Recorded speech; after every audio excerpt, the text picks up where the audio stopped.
Bienvenue au Polysécure, épisode spécial. Je suis accompagné de Maxime. Comment vas-tu? Très bien, très bien. Très heureux de revenir pour un deuxième épisode. Oui, tout à fait. Puis cette fois-ci, on va changer parce que la dernière fois, on a parlé vraiment plus de WordPress, puis qu'on va revenir d'ailleurs dans d'autres épisodes.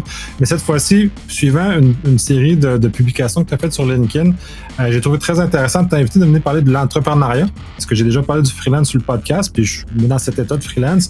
Et sachant qu'il y a des défis différents, et très différents d'ailleurs, qui font que je suis resté freelance d'ailleurs, qui mènent vers l'entrepreneuriat dans lequel tu fais. Puis je trouve ça intéressant qu'on l'aborde parce que pour bien des gens, c'est mystérieux. Puis il y en a qui se lancent des fois qui ne devraient peut-être pas s'y lancer aussi. Fait que de voir comment ce chemin-là fait.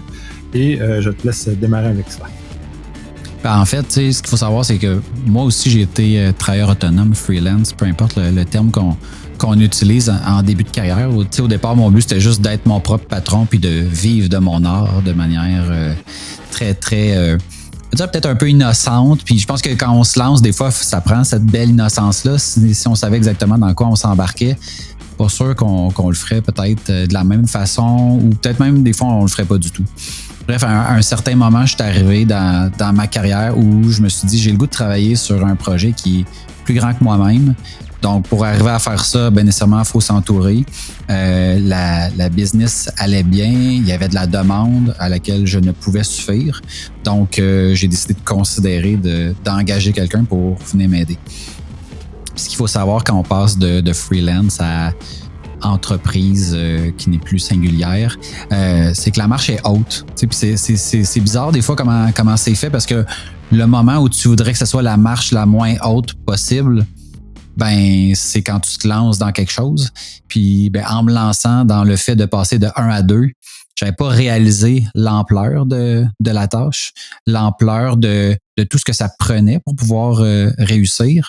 Puis ça part, tu sais, dans le fond, la première chose, c'est juste la quantité de travail. Tu sais, pour passer de 1 à 2, théoriquement, il faut que moi, je sois occupé à 200%.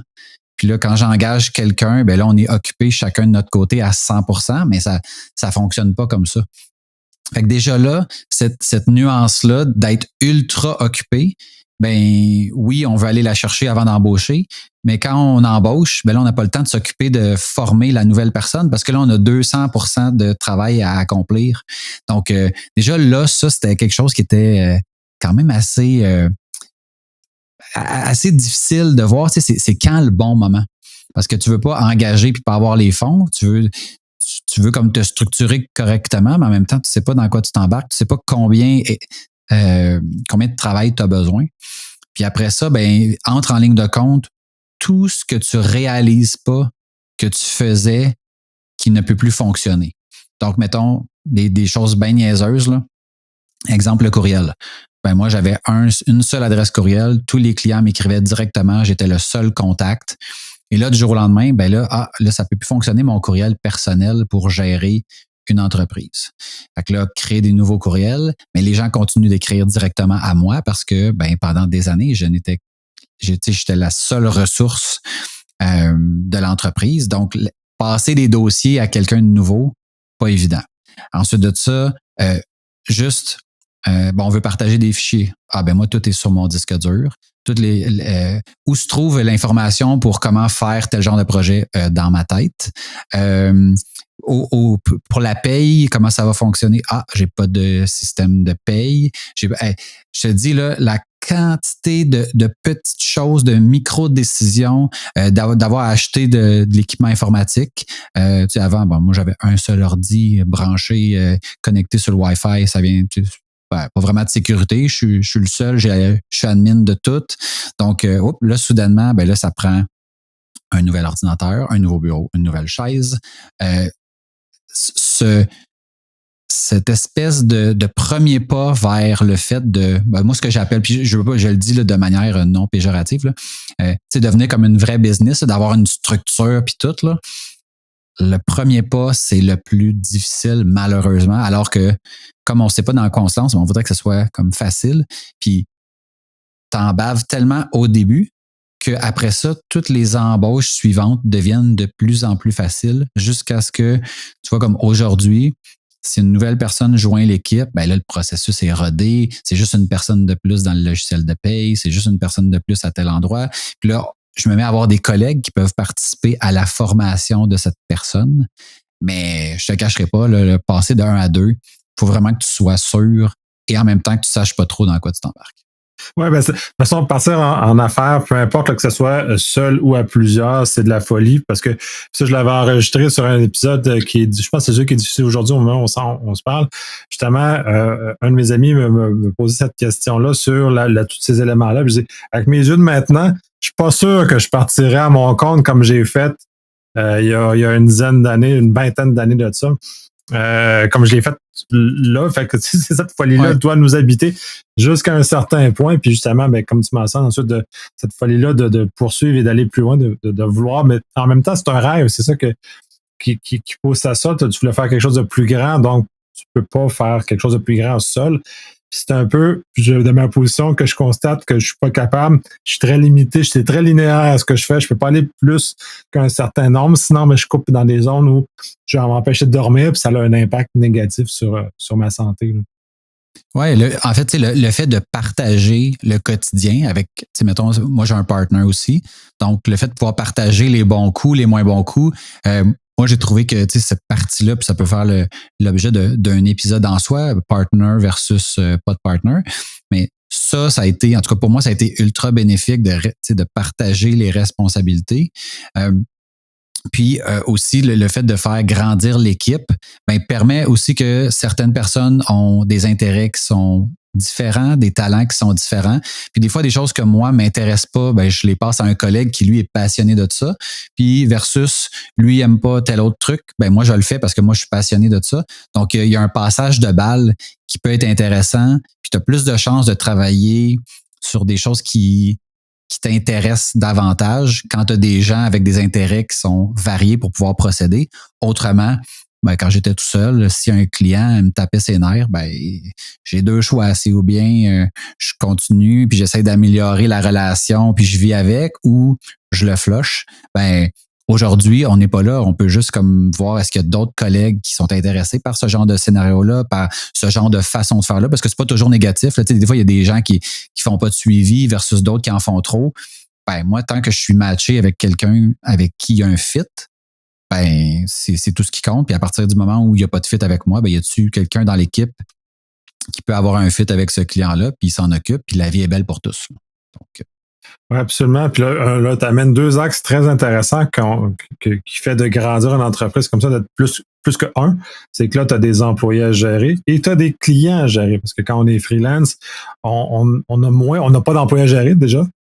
Puis on a moins de clients à gérer au sens où on n'a pas d'un certain nombre de clients permanents, c'est plus du roulant et ils ne sont pas exactement la même logique de gestion. Je vais commencer à poser la question sur le volet de gestion de la clientèle parce qu'elle est quand même assez différente. En fait, au niveau de la clientèle, ce qui est spécial, c'est qu'au moment où j'ai décidé de grandir, j'ai changé mon modèle d'affaires. Donc, quand j'étais seul, j'avais 3 clients, dont un qui ramassait à peu près 80% du chiffre d'affaires. Puis quand les mandats se sont terminés parce qu'il n'y avait plus rien à faire avec ce client-là, ça a fait un super gros trou dans les revenus de l'entreprise. Puis quand j'ai reparti, on a décidé de changer ça, puis là de viser, je vais dire du volume, là, mais c'est pas du volume, on n'a pas des millions de clients. Là. Je suis passé de 3 clients à maintenant on en a plus qu'une centaine. Fait que c'est un modèle totalement différent. Fait qu'il y a une adaptation aussi de ce côté-là pour dire, moi, j'ai plus envie de vivre l'espèce de risque que j'avais pris en ayant un client qui occupait 80% du chiffre d'affaires. Puis en même temps, je développais une relation avec ces gens-là.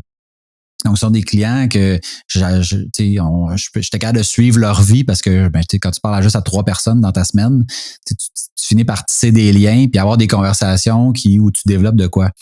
Maintenant, avec le modèle qu'on a, ça fait en sorte que il y a des clients, il y a des gens qui sont clients ici, puis je leur ai jamais parlé, puis je ne savais même pas qu'ils existent.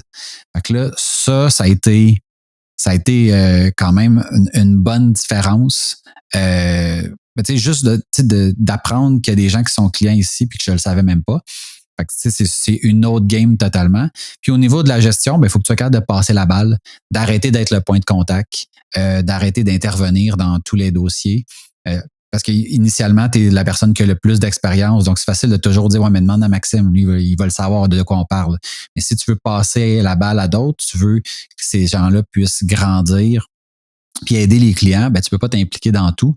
Donc, ça prend un certain détachement qui est pas toujours facile à avoir, mais sur lequel il faut travailler au quotidien. Puis, je pense que à partir du moment où tu en es conscient, tu peux commencer à prendre des étapes pour donner du lousse à ta nouvelle recrue, puis en même temps, pousser les clients tranquillement dans sa direction.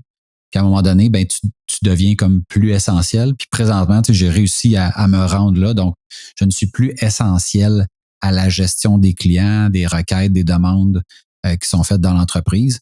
Fait que ça me permet d'être, de juste venir m'imbriquer au moment où c'est pertinent, puis après ça, je me retire. Puis, c'est plus efficace, c'est plus agréable, mais pour se rendre là, il y a quand même beaucoup de travail.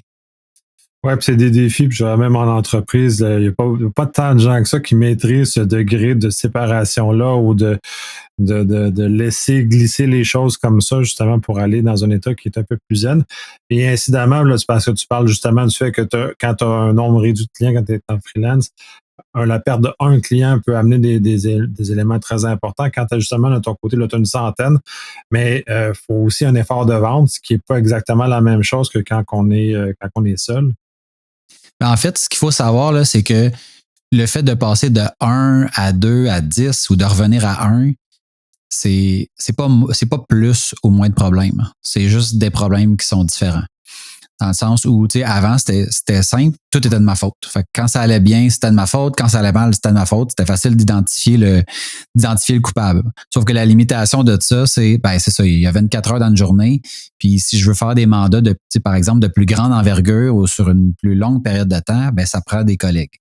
Mais là, quand tu rentres des collègues, il y en a que pour avancer, puis là, je le dis au sens figuré, mais il y en a que c'est plus faut que tu crées après pour qu'il avance. Il y en a d'autres, c'est comme non, faut que tu es flat.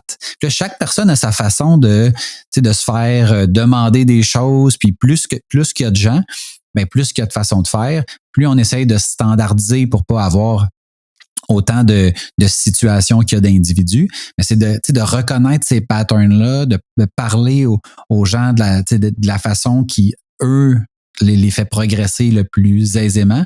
Puis ça, faut être attentif à ça, faut aimer ça.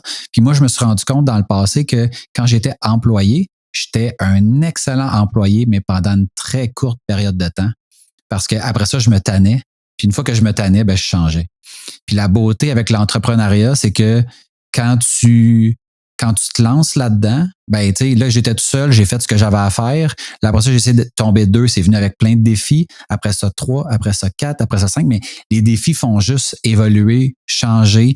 Quand j'étais tout seul, des conflits avec des collègues, il n'y en avait pas, j'étais tout seul. Des fois, ça m'arrivait de me taper ses nerfs, mais ça, c'est un autre débat. Mais on a vécu à un moment donné, 2 personnes qui s'entendent pas. Et moi, j'ai pas de formation là en ressources humaines ou en capital humain de comment. Mettez-vous dans une pièce, parlez-vous là. Je sais pas trop quoi dire. Là. Au début, il y a beaucoup d'improvisation qui vient avec ça. Mais moi, ça me nourrit, puis ça fait en sorte que j'ai grandi à plein d'autres niveaux que ce pourquoi j'ai lancé l'entreprise. Donc, au début, c'était vraiment, je veux faire de la programmation. C'est ça que je faisais pratiquement, je vais dire, 70% du temps.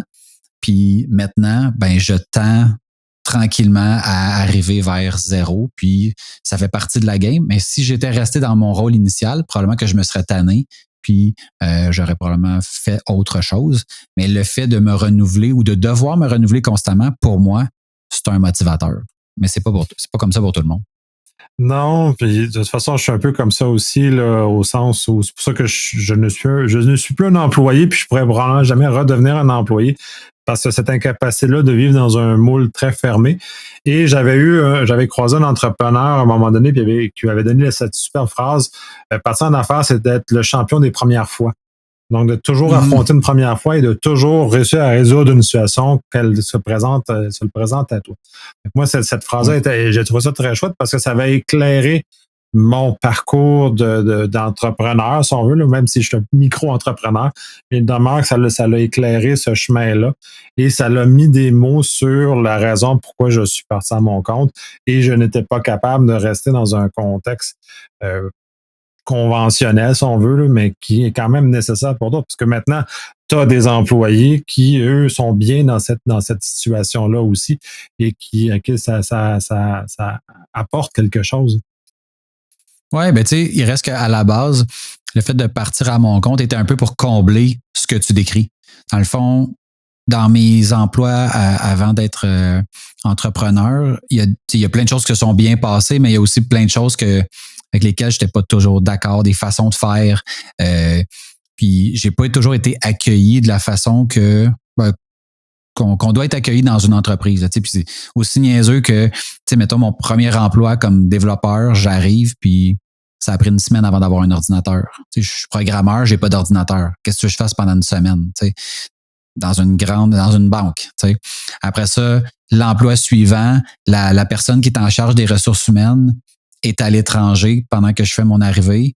Fait que j'arrive le premier matin, puis je sais pas où mon bureau, je sais pas c'est qui mes collègues, je sais pas. J'ai aucune formation de rien et j'apprends tout sur le tas en devant poser des questions. T'sais.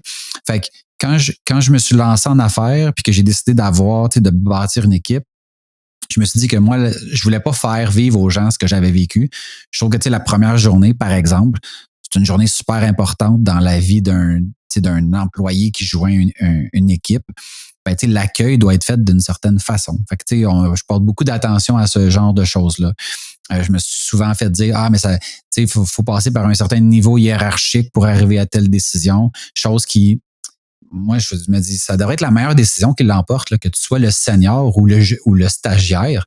Si le stagiaire a une meilleure idée que le senior, ça devrait être ça l'idée. Fait que, par exemple, moi, dans l'entreprise, toutes les décisions que je prends sont basées sur le bien de l'entreprise et non est-ce que ça fait du bien à Maxime. Parce qu'au final, on est la somme de tous les individus ici. Puis, si on va avoir un succès, il faut jouer sur les forces de tout le monde, puis que quand on a des faiblesses, on s'entraide. On gagne ça va être super cliché, là, mais on gagne en équipe, on perd en équipe. La seule chose qui diffère, c'est que moi, je me sens responsable de tout ce qui arrive. Fait que quand ça va bien, je pense que c'est de ma faute parce que j'ai mis les conditions gagnantes. Mais quand ça va mal, pour peu importe la raison, c'est aussi de ma faute. Là. Je suis le capitaine du bateau. Fait que si j'ai mal donné les directives, si j'ai mal aiguillé, malheureusement, ça retombe tout sur moi. Puis dans les entreprises, c'est pas toujours comme ça que les gens voient ça. Mais moi, je pense que quand ça va bien ou quand ça va mal, ça part d'en haut. Fait qu'après ça, si ça va mal dans le business, regarde le management, puis tu vas voir la réponse à pourquoi ça va pas bien. Fait que je sens vraiment un devoir personnel de ce côté-là. Fait que j'essaie de favoriser dans la mesure du possible. Parce qu'il y a toujours des contextes où c'est pas toujours évident de bien servir tout le monde. Mais je veux dire, tout ce que je fais, je le fais avec cœur. Puis je le fais parce que je pense que c'est ce qui va faire le plus avancer l'entreprise et les gens. Même si des fois, à court terme, c'est pas une décision qui est super populaire, mais ça fait partie de la game. Oui, ça fait partie du deal. C'est une forme de courage quand on est surtout à la tête d'une petite entreprise, de devoir faire ce genre de choses-là. Parce qu'en grande entreprise, les gestionnaires n'ont rarement ce courage-là de justement faire avancer correctement ou de bien encadrer les différents éléments. Puis d'ailleurs, tu as partagé plusieurs super billets sur LinkedIn sur justement les choix déchirants qui sont associés normalement aux ressources humaines notamment, dans lesquels c'est pas toujours facile. Des fois, il y a des choix dans lequel tu as fait que tu dois malheureusement défaire parce que le résultat ne donne pas ce qui était présagé. Puis c'est aussi un peu ça la difficulté, c'est d'admettre de faire des erreurs. D'avoir que tu sois capable d'admettre ça, c'est déjà un grand pas en avant. S'il y en avait plus, on aurait probablement moins de problèmes en général, mais qui est quand même assez fantastique de pouvoir faire et ce qui est, à mon avis, essentiel à la poursuite de choses. Mais moi-même, je le fais, là, j'en parle comme ça. Mais quand tu grandis comme entreprise, ça doit être un élément encore d'autant plus important. En fait, tu sais, qu'à partir du moment où tu engages des gens, il faut que tu sois conscient qu'à un moment donné, il y aura des départs. Donc, des gens qui veulent voler vers d'autres cieux. Puis aussi, des départs qui vont être volontaires, puis des départs qui seront involontaires. Donc, des gens qui veulent rester, mais qui ne cadrent pas pour... Des fois, ça va être juste la vision, la compétence. Il il y a plusieurs raisons qui arrivent à ça. Donc, tu sais, moi, j'essaie toujours de le voir comme étant chaque personne qui arrive ici, c'est temporaire, mais on ne sait pas temporaire 6 mois ou temporaire 20 ans, mais peu importe, ce sera temporaire. Puis, ben, à partir du moment où tu prends ça comme ça, ben, tu essaies de mettre en valeur la personne, ses forces, puis de l'amener à évoluer pour qu'elle reste le plus longtemps possible. Après ça, fait que moi, je sens que j'ai comme un devoir, moi, de mon côté, de mettre les conditions gagnantes, puis de mettre des projets stimulants, puis de donner de la liberté. Puis en échange, ben moi, je veux que les gens se donnent à 100% de leur capacité. Puis à partir du moment où ben le 100% est pas... en fait, le 100% que les gens vont donner ou tenter de donner ne permet pas de répondre à nos clients qui, ultimement, sont ceux qui mettent le pain sur la table. Ben, il y a des décisions qui doivent être prises. Puis c'est des décisions qui sont pas agréables, qui viennent des fois avec des larmes, des deux côtés. Ça m'est arrivé de laisser partir des gens, puis que les deux bords, il y a des larmes, puis c'est pour le bien de l'entreprise, c'est pour le bien des autres gens qui sont dans l'équipe, parce que ultimement, je veux dire, garder quelqu'un qui rame pas assez fort, ou ben ça fait en sorte que, tu sais, si le bateau coule au complet, qu'est-ce qu'on va avoir gagné? Donc, ces décisions-là, mais sont pas toujours évidentes. Par contre, il y a une façon de faire les choses. Tu sais, j'ai une collègue entrepreneur, Najomi, qui dit, tu sais, dans ses piliers, là, les valeurs de son entreprise, c'est tout se dit. Puis c'est quelque chose que j'essaie de... Tu sais, il y a des discussions des fois qui sont pas faciles à avoir, mais je pense que tout se dit. Puis quand tout se dit, ben après ça, tu sais, nous, on a des problèmes, tout le monde a des problèmes dans la vie, mais si on les règle dès qu'ils sortent, ben, il n'y a pas d'accumulation, puis ça devient plus facile. Fait que les départs des gens qui ont été poussés vers la sortie, pour la quasi-totalité d'entre eux, je veux dire, c'était pas une surprise, là. Tu sais, ils savent là, que ça va pas, puis qu'il y a il y a un plan qui a été mis en place pour essayer de redresser la situation. Mais à un moment donné, des fois, t'es comme t'es, puis t'es pas capable d'évoluer vers ce qu'on a besoin que tu deviennes. Puis le poste auquel tu faisais référence plus tôt, c'était de dire, tu sais, nous, on avait engagé un carré, mais on avait besoin d'un triangle. Tu sais, est-ce qu'un carré, c'est meilleur qu'un triangle? Juste si tu as besoin d'une forme plus que l'autre. Tu sais. Fait que dans notre cas, c'était ça. C'était une personne qui était vraiment super, qui était comme dévouée à faire son travail du mieux qu'elle pouvait. Mais malheureusement, la façon qu'elle était faite, puis tout ça, c'était pas la bonne personne pour ce poste-là. Le poste qu'on avait besoin de combler, les exigences qu'on avait besoin de combler. Donc, on n'a pas eu le choix, puis on a dû la laisser partir. Est-ce que je recommanderais cette personne pour un poste similaire? Non. Mais pour un poste qui va être comme tweaké avec ses valeurs, ses façons de faire, tout ça, totalement. J'avais 100% confiance en cette personne-là. J'ai pas moins confiance en elle, mais pour faire ce qu'on avait besoin de faire, malheureusement, c'était pas à bonne forme. Fait que, tu sais, des fois, ça fait juste s'arrêter là. Puis on voit souvent le congédiement ou les départs comme des échecs. C'était plate. C'est moi, l'échec que j'ai vécu dans ce cas-là, c'était plus, j'ai investi du temps, j'ai investi de l'argent, j'ai demandé à quelqu'un d'investir du temps dans notre entreprise, puis ultimement, ça n'aura pas fonctionné à ce qu'on puisse s'entendre pour rester le plus longtemps possible ensemble. Fait que c'est un peu ça l'échec, mais au final, moi, quand je l'ai engagée, je pensais vraiment que c'était la bonne personne. Elle, quand elle a postulé, elle pensait vraiment qu'elle était la bonne personne. On a fait ça de bonne foi. Puis après ça, ben, il arrive ce qui arrive. Puis moi, je recroise cette personne-là dans la rue demain matin. Je la regarde dans les yeux, je tends la main, puis je suis sûr qu'elle ferait la même chose. Parce que, tu sais, après le départ, ben, la semaine suivante, elle a demandé est-ce que je pourrais revenir puis dire un adieu officiel aux collègues que malheureusement, avec les larmes, j'ai pas été capable de le faire quand ça a été annoncé, mais vous m'avez tellement donné, vous êtes tellement gentil, généreux, tout ça, que j'aimerais ça revenir. Puis la personne est revenue, puis elle a fait un petit speech sur chacune des personnes de l'équipe pour les remercier de tout ce qu'elle avait apporté.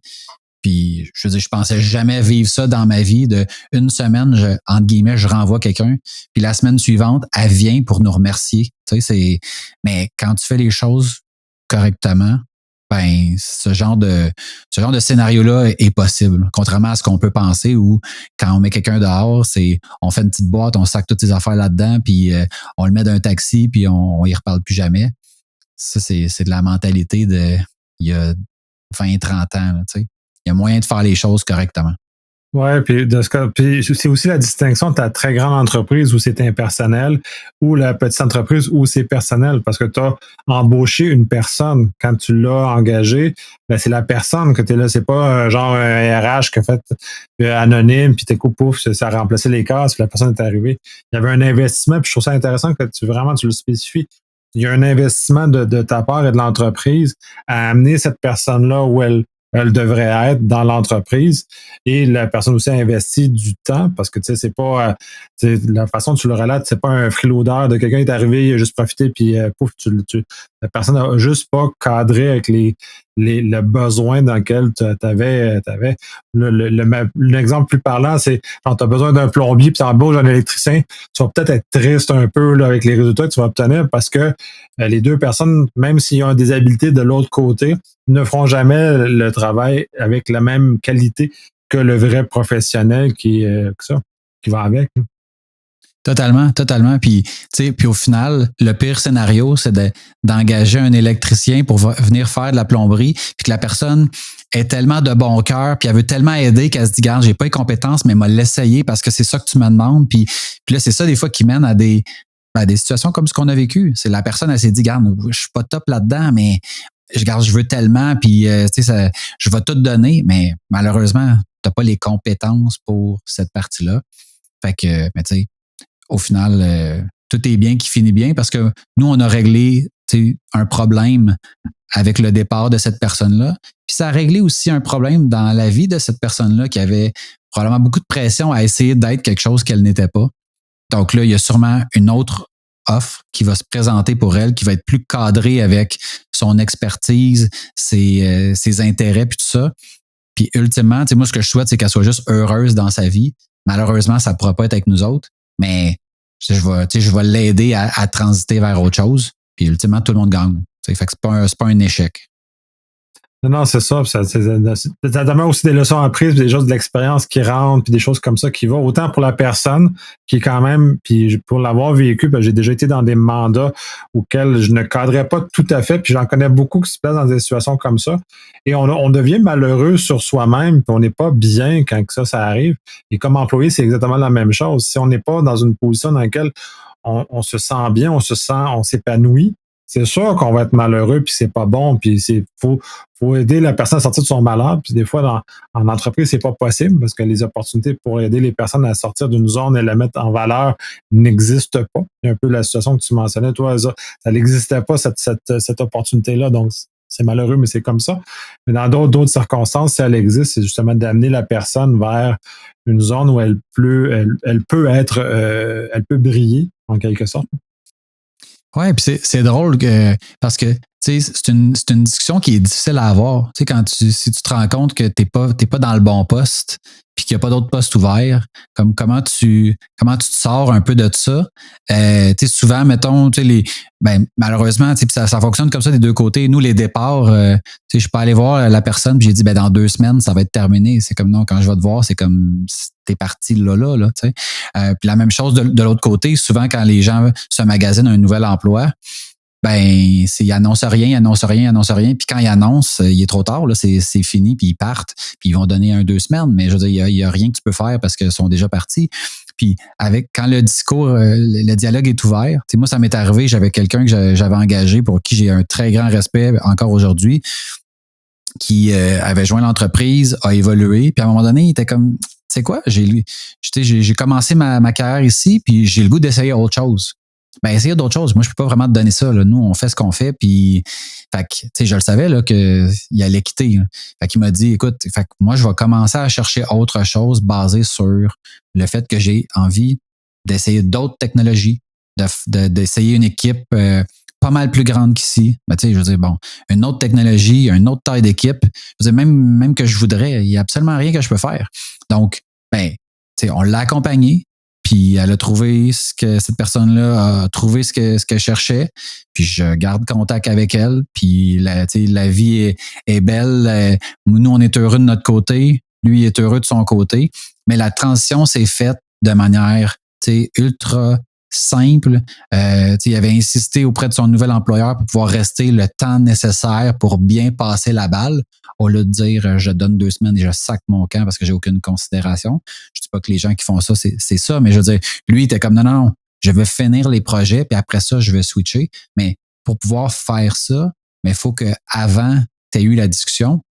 Puis pour avoir la discussion, il faut que ce soit clair que quand tu vas venir pour parler avec ton employeur d'un départ à venir, ben que ce soit pas d'abord prends tes affaires puis sac ton camp. Tu sais, nous, c'est pas le genre de discussion, de dialogue que je veux avoir avec les gens dans l'équipe. Je veux qu'on soit ouvert le plus possible puis qu'on essaye de cheminer le plus longtemps ensemble. Mais à partir du moment où tu veux quelque chose que je pourrais jamais offrir, ben je vais juste t'aider à transiter.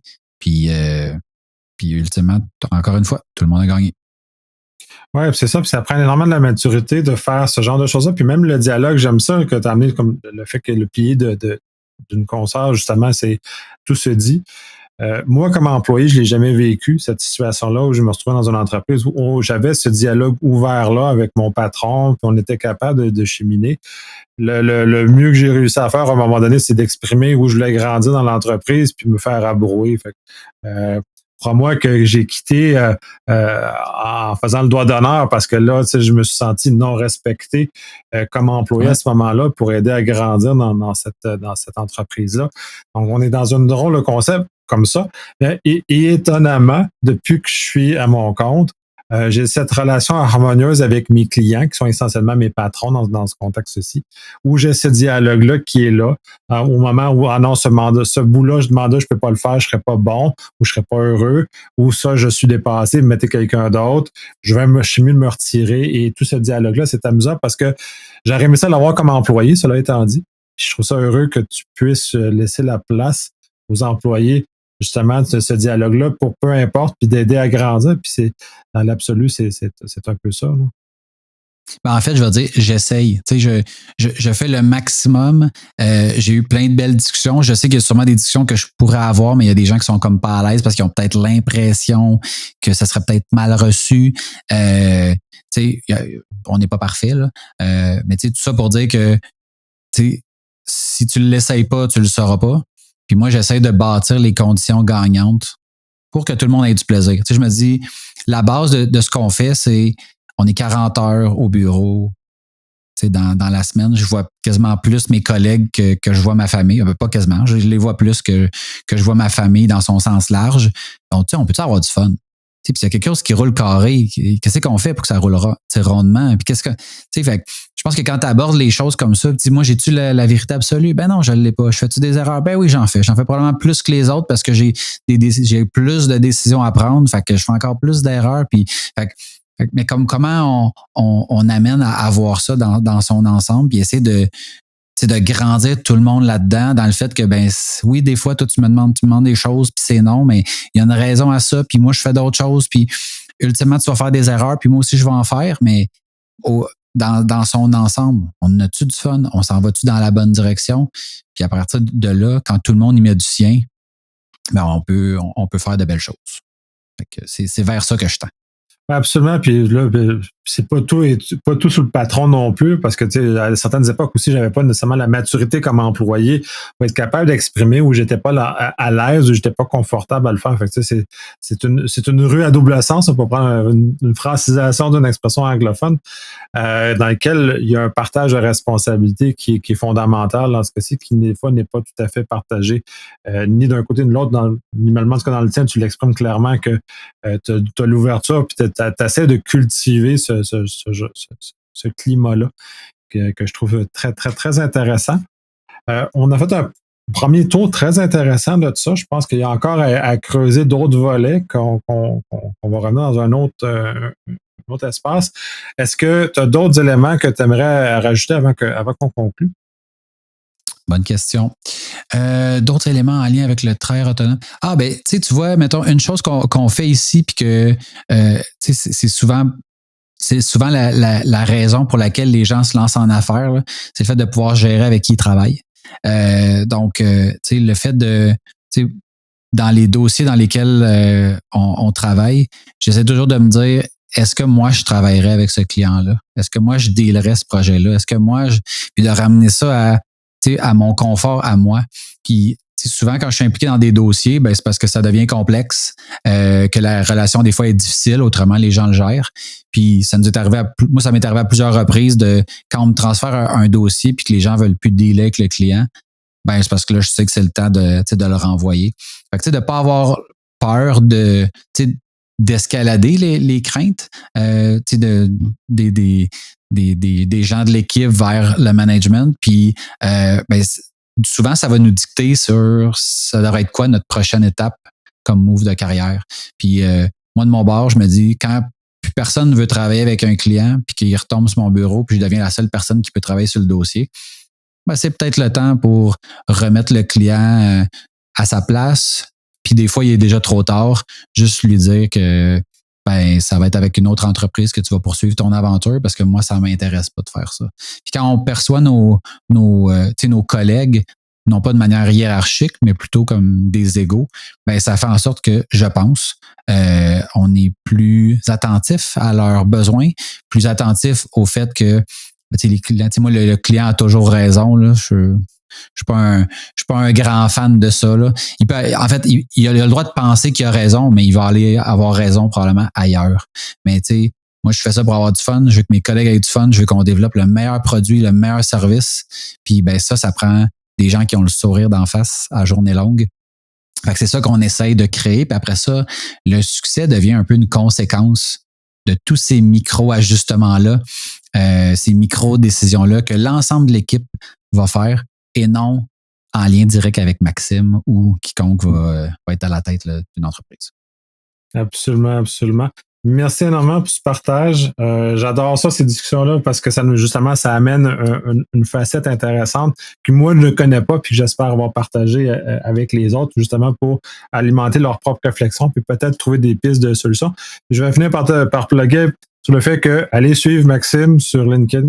Il fait des publications de fou sur plein d'astuces ou plein de passages qu'il fait puis qui amenaient à cet épisode-ci, notamment justement pour amener la réflexion ailleurs. Vous n'êtes peut-être pas compatible avec ce qui est dit, ça c'est correct, mais au moins d'élargir les horizons, de regarder plus largement. Je pense que tu contribues beaucoup à cette réflexion saine et bienveillante qu'on devrait tous avoir quand on est en business.